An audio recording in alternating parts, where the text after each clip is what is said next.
Tell me what it was like that very first time when you went out there and you heard presenting Earth, Wind, and Fire, and the stage, the curtains went up, and you were part of that. What was that like? Well, I have to say I'm thinking about it because at the time it happened, it was too much going on. We were doing these magic tricks and all that stuff, so it was you had to be very focused on whatever happened because if you didn't, you either fall in a hole somewhere or getting caught in some kind of pyrotechnics disaster. So, but the thing was, the first time that I heard it, it was being spoken by James Earl Jones, Darth Vader, and that voice ringing through an arena on those speakers was like it was like the voice of God coming through, So pretty interesting. And when he said Earth, my whole life flashed before me all the way up to that point. You know, all the groups I was in, that was trying to be Earth, Wind, and Fire, and or outshine or whatever. This was the moment that we were actually in Earth, Wind, and Fire, and that was quite an honor. I mean, second to nothing. To your knowledge, was there any other musician that's been in both the Commodores and Earth, Wind, and Fire? Was there any other? Say it again. I missed it. Any other musician that's been in the Commodores and Earth, Wind, and Fire other than yourself? No, I was considered the spy. 007. I had a good buddy who was with the Secret Service and used to say, "You're just like an agent, one of our agents. You playing between both ends." Was there ever a show that had both on the same bill? Not when I was in the group. Not when I was in the group, but they did do a show together in St. Louis, I heard. And I won't say who won, but I think you can probably figure that out. So you're with the band for 14 years, and I know, I think it was Millennium when you did Sunday Morning, and you got nominated for a Grammy as a co-writer. What was that experience like for you, Sheldon? It was cool because I was born on Sunday morning, so that was kind of like writing my story in a way. The lyrics weren't about me or nothing, but it was when I wrote the track mostly. And when we were in the studio, Maurice and I got to singing, we were just mumbling. We were like, ooh, and we kept saying Sunday morning. We didn't know what to say, but we just kept saying Sunday morning. So we stuck with it, and we gave it to Allie Willis, who was a great songwriter and wrote with everybody, and she wrote the story. So it really came out of her as far as what the subject matter was about. But it was based on we just kept singing Sunday morning, and it just sounded good. That song, especially on that record, I think you really had the classic Earth, Wind, and Fire sound also. Well, part of it was that when I was writing the track, I was thinking of fantasy actually. There's certain turnarounds in Sunday morning that are kind of similar to the turnaround in fantasy, and that's where I was getting it from. I was getting that sort of like that Earth, Wind, and Fire with the classical vibe, but we're going to church this time. Can you tell me what it was like being in the studio watching Maurice and the rest of the guys and yourself? What was the creative process like? Well, during that time, it was more like myself, a guy named Mike McKnight, who works with everybody from J-Lo, Madonna, Earth, Wind, and Fire. He was a keyboard programmer at the time. He and I and Maurice and Paul Klingberg, the engineer, would be in the studio most of the time creating the foundation for the tracks. The rest of the band would come in later. Yeah, it was I had a nickname. It was called Tuscanini, because I'm not a keyboard player, but I can fumble around and get some ideas out, for writing purposes, and I hear a lot of the stuff that I can't physically play on keyboard, but I was trying, and a lot of times I would have accidents where I'd come up with something crazy that was like when you hear in Sunday morning when you hear Serpentine Fire, the sample we did. That was actually an accident, me playing around with some samples, and I hit it right in the right spot all of a sudden, and it was like we just kept it. Luckily we were recording and we kept it. Happy And that was accident. So, okay, so what else in the but studio though? What was Maurice like as a producer and whatever else the other guys did? he had certain looks that were his forte, his thing. You could tell when he was digging it, and you could tell when he wasn't. He wouldn't always say he didn't like it. He just would kind of look a certain way in the eye, turn around, look at you, and give you like a. Like, really? And that was like, don't do that again. So, and if he dug it, he'd be like, he was always cool, but he didn't want anybody in the studio when he was singing because it was kind of a distraction. But when one time we were working with the guy that was married to Holly Berry, the singer, I can't think of his name. Oh God, I can't call his name. Anyway, we were working with him, and while we were working, Holly Berry walks in, and I noticed that Maurice didn't make her go out. So we were like all intimidated because we were all big fans. So, but he didn't make her leave the studio like he did most of the band. It was like, why come she can stay? Well, what's up with that? Eric Benet. Yeah, Eric Benet. We were doing some songs with him at the time, and beautiful songs. He's a great writer and a great cat. He's a wonderful cat. But most of the time when Maurice was in the studio, it was just like just the four, and then he'd bring in Verdine and Philip and everybody else when he needs them. You talked about Verdine being this incredible source of energy and the fire and all that. Just tell me a little bit about his ferocity as a bass player. Oh, he was, how do you say it? He never had a bad night. I mean, I think in the last 40 years they've been together, he's never had a bad night that I ever saw. I mean, he always was spot on with the groove and the intensity of what he put into his playing, and the dedication to excellence. I mean, he's like the. I mean, I can't say anybody greater. He's the greatest performer I ever worked with, and you can argue about who's the greatest bass player and all that kind of stuff, but I wouldn't put him down for anybody. I would always want to play with him.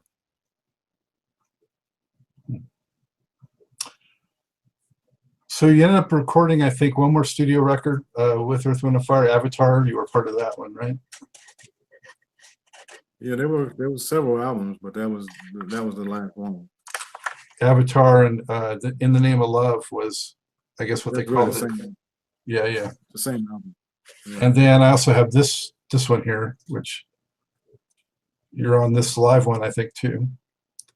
And I also have the box set. Well, yeah, that's the collector's item there. And I think you're on this one. You're on this one too. I don't remember being on that one. I think that came before me, if I'm not mistaken. No, this one is. Unless they recovered it. Yeah, no, it's 1990 in Tokyo. Oh, okay. Yeah, I'm on there. Yeah. So speaking of that, what was one or two of the most unforgettable concert experiences that you had with Earth, Wind & Fire?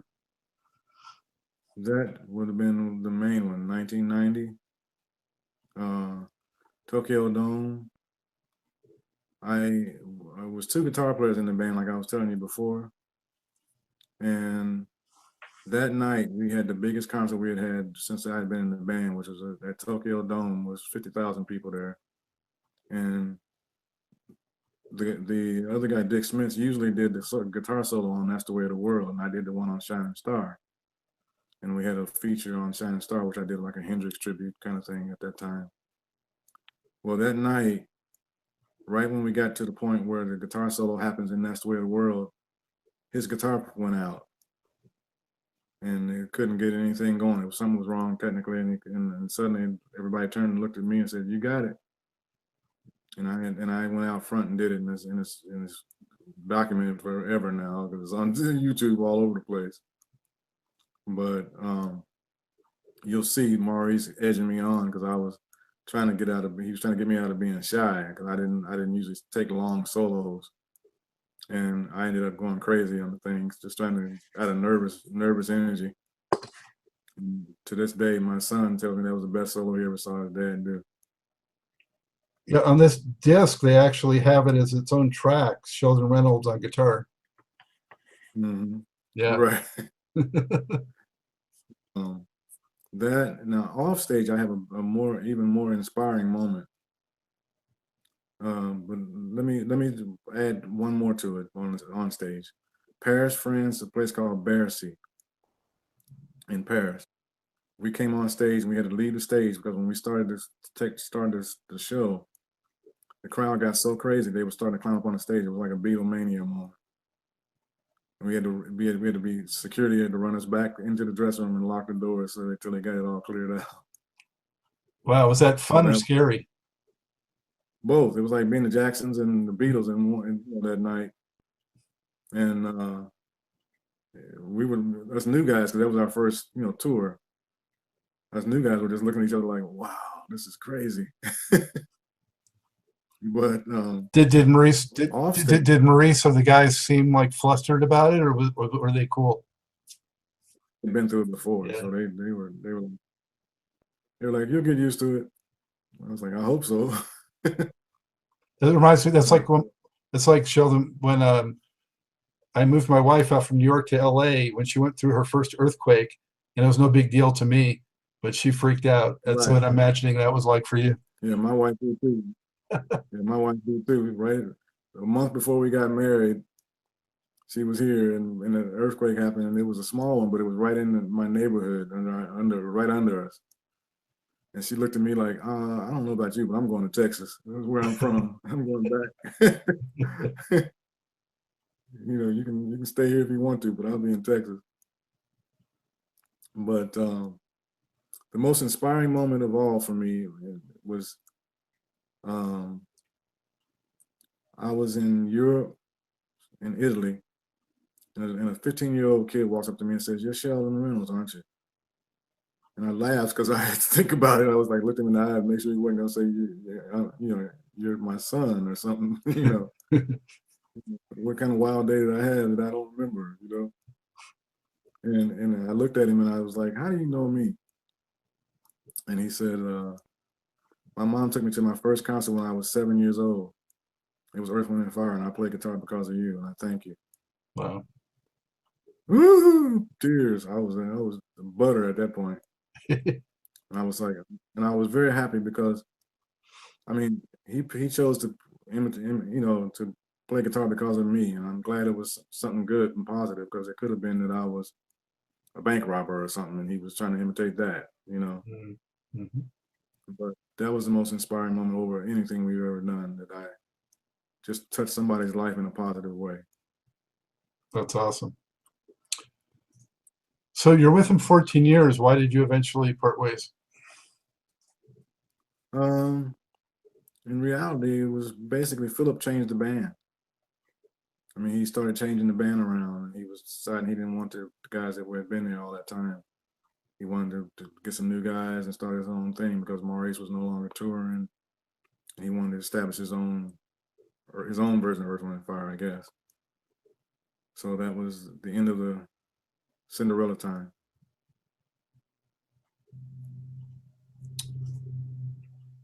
So did that come as sort of was that hard for you to take, or it was just like, well, you kind of felt like you had your run, or what kind of mindset were you with that? All of the above. I mean, I had watched, he had let go of Sonny and Morris Pleasure, and before me, and I was the last of the new generation. I guess he didn't want us around anymore because we were too close to Maurice. So, we all have our run. I had 14 years. Most groups don't last more than 4 weeks. So I cherish it and thank God for the time I did have, and I love him anyway. So after that, let's talk a little bit about what you did after that, Sheldon. So you got into some I think the Glory movie was after that, and some TV work. And what else have you been up to? Just a lot of producing and writing, and I ended up working with Brian Culbertson and produced that Hendrix album and stuff like that. Mostly focused on the writing and producing mostly nowadays. Because I do, like I said, I don't mind talking about it, but I do battle with Parkinson's, and that kind of slows me down. But I also go out and do these, I can do tribute shows with a group called Kalimba, and they're out of Seattle. They do a wonderful tribute to Earth, Wind, and Fire, and sometimes I go out and do shows with those guys, and that's really fun because I can go out and do like 5 or 6 songs and just kind of enjoy the moment and get out of the way before they start looking and saying, "What's he stumbling around for?" You know. How does that, if you don't mind me asking, how does that impact you the most? Does it make it more challenging to play the guitar? I was going to say the interesting thing is that when I go on stage, it feels like for at least the first 45 minutes or so, it feels like I'm 21 again. The adrenaline and the love for it comes back, and it kind of takes over the body for a minute. And I don't have the balance problem or anything for a little while, long enough for me to get through the show. And so, you know, whatever the cure is, I hope I think it's something it's something to do with adrenaline. Something. There's something that'll knock it out, because it doesn't. There are times when it doesn't affect me at all, and other times when it does. Yeah, well, I definitely feel for you. I think, I'm not sure if it was on the air or not, but my mom suffered from it, so I was pretty close to it myself. Yeah. And I think they will cure it one of these days, hopefully soon. So Sheldon, looking back, I did want to mention that Hendrix project I had picked up that CD, and it was very, very nicely done. Thank you. Did you get to work directly with some of those guys? How did you put that together?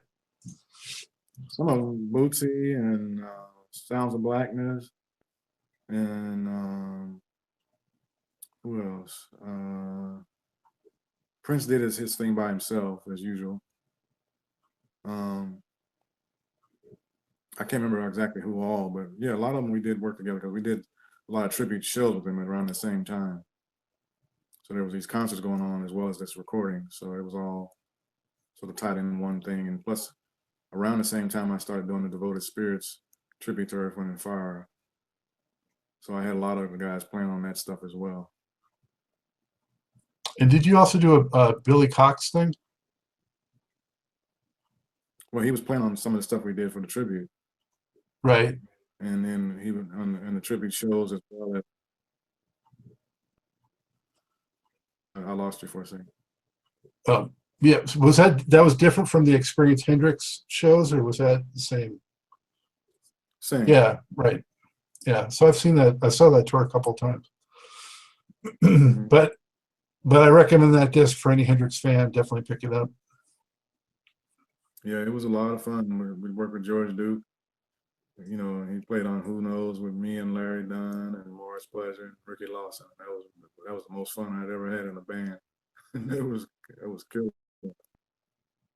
So you actually were able to get together. It wasn't done remotely? No, it was done. Everybody but George was done together. I flew into LA because I was living in Seattle then, and I flew into LA and did George later. And then I did the same thing with Earth, Wind, and Fire, because Earth, Wind, and Fire was on that tribute as well. What was it like working with Bootsy? It was fun. He called up. He's like, "Hey, baby, I'm looking forward to doing this. Let the groove happen." So he was, because I had known him since I was a teenager, since growing up in Cincinnati, and it was an honor to work with him and be able to bring something to him that was respectable, and on a level that he could see himself doing something with it. Nice. So looking back, Sheldon, on all this amazing stuff that you've been part of, is there anything that wasn't mentioned that you look back and think, wow, that was really something amazing and special? Maybe it was a show you did with the Commodores that we didn't talk about, or is there anything else that really stands out in your mind from your career? I mean, I could go on and on and on. There's all kinds of stories, funny and sad and emotional and everything. But I think I'm actually working on a story about my life that I hope becomes a movie one day. And it's intended to inspire the young guys from where I come from, as well as other areas where the people are telling you you'll never make it any further than where you are. And one guy got through, and that was me. And that story is repeated by a lot of guys who did get through and did make it out of where their circumstances were so bad that they didn't think they'd make it. And I thank God, and I thank all the people who supported me all along the way. And I'm just thankful. I mean, because it's like the day I arrived in to play with the Commodores, I saw so many great musicians in the guitar centers and the guitar institutes and stuff. If they could have called right down the street instead of calling a guy all the way from Cincinnati to come out here and play. But I got the call, so I mean, I have to give honor to my maker and say thank you for that. You know, and working with Maurice was the honor of a lifetime. I mean, he inspired me, and I hope hopefully I can carry on his legacy in a good way. Is there anything Amen. that you haven't yet done that you're hoping to do? Is there anything left on your bucket list? I never got to play with Quincy Jones. Mhm. So if Quincy's listening, just let me play on one track, just a verse. That was the only one. I met him, but never got to work with him. Huh. I did audition for Michael Jackson though, but I was second in line to get the gig, and of course he passed after that, so I didn't get a chance to work with him either. But I did get to meet him and play before him. How did you connect with Brian Culbertson? Ironic, I'm good friends with Ray Parker. Mm-hmm.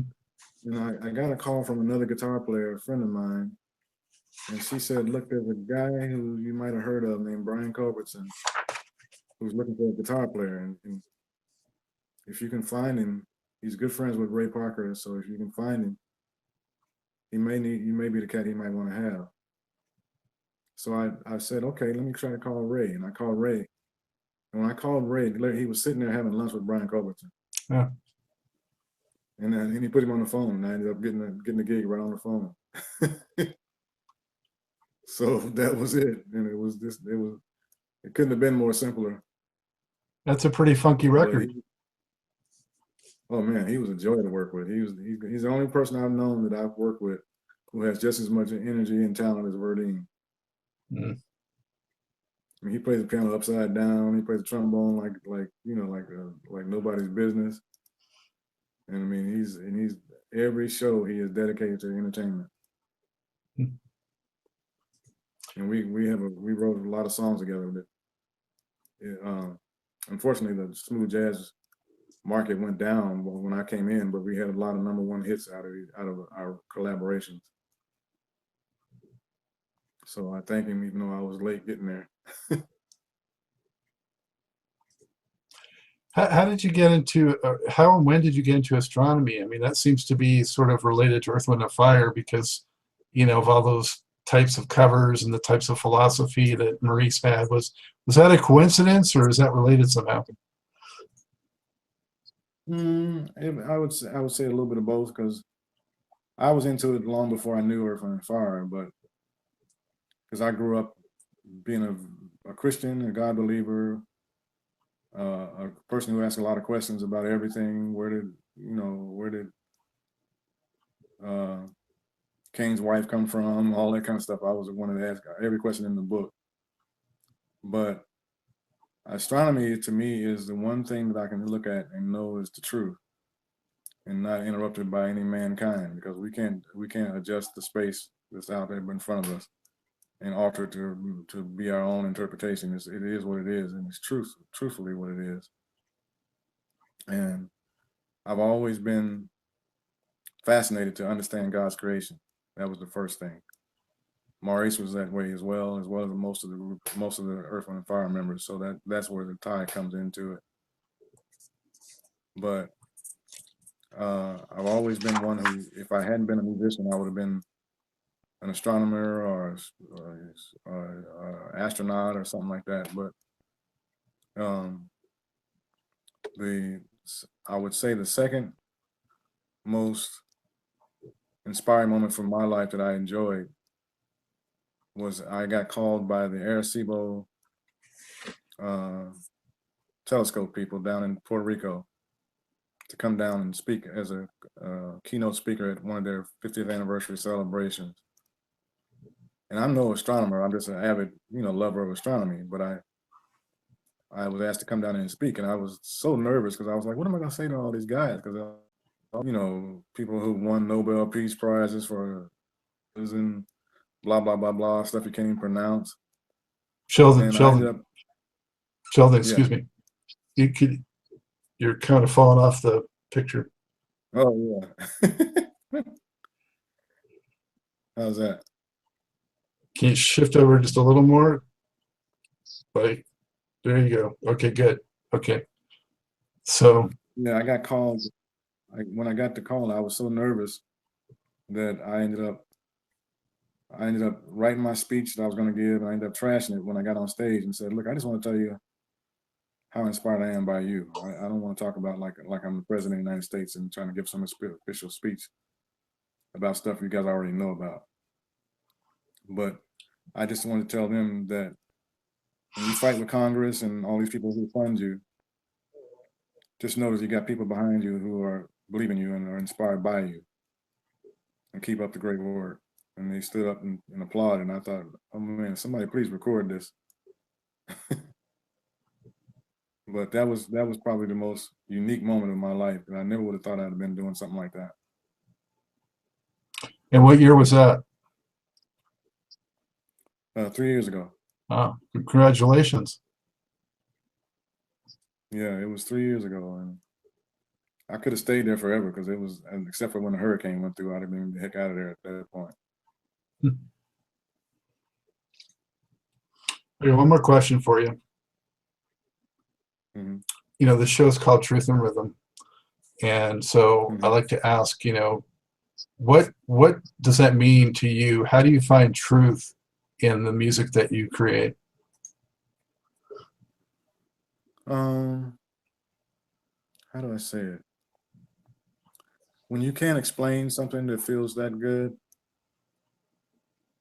when the groove feels so good, but you can't put in words as to why it feels so good, that's when it's free. When you listen to Hendrix playing Machine Gun, he's free right there. He doesn't have to keep the rhythm. He doesn't have to carry the band by himself or anything like that. He is free to just be his full self and express what he's trying to say, which is not to say I'm the baddest guitar player, but I'm trying to tell the best story with this guitar. When a groove of a band reaches that point like that, that's truth. Because you can tell people play this, play this, play that, play this part, and it might work and all that. But when you don't have to explain it, it's just like love, it's like you don't have to explain it, it's just there. And I think that's when the God particle comes in. Mm-hmm. That's a beautiful thing, no doubt about it. Yeah. Well, thank you, man. Hey, thank you so much. If you guys hang tight while I close this out. But really appreciate your time. Thank you so much. It's been a blast to put up and weathered through some technical challenges, but we got it done. Tech support here at the service. Yeah, I might have to follow up with you on that. All right. So with that, it's time to wrap up this edition of Truth and Rhythm. A huge thanks again to my special guest, Mr. Sheldon Reynolds, member of 3 of the all-time great R&B funk bands, Earth, Wind and Fire, the Commodores, and Sun, and so much more besides. Thank you again so much for sharing your time and experiences, and thank you to all the listeners and viewers of the program. Be sure to be on the lookout for upcoming Truth and Rhythm episodes and catch up with other installments at funkstuff.net and on YouTube. and iTunes and other leading podcast providers. We want to hear from you. Drop me a line at scottg@funkandstiff.net. Let me know what you like, what you don't like, who else you want to see besides Sheldon Reynolds. And until next time, on behalf of Sheldon Reynolds, this is Scott, Dr. GX Goldfine, as always, saying, keep on vibrating to the rhythm of the one. The one.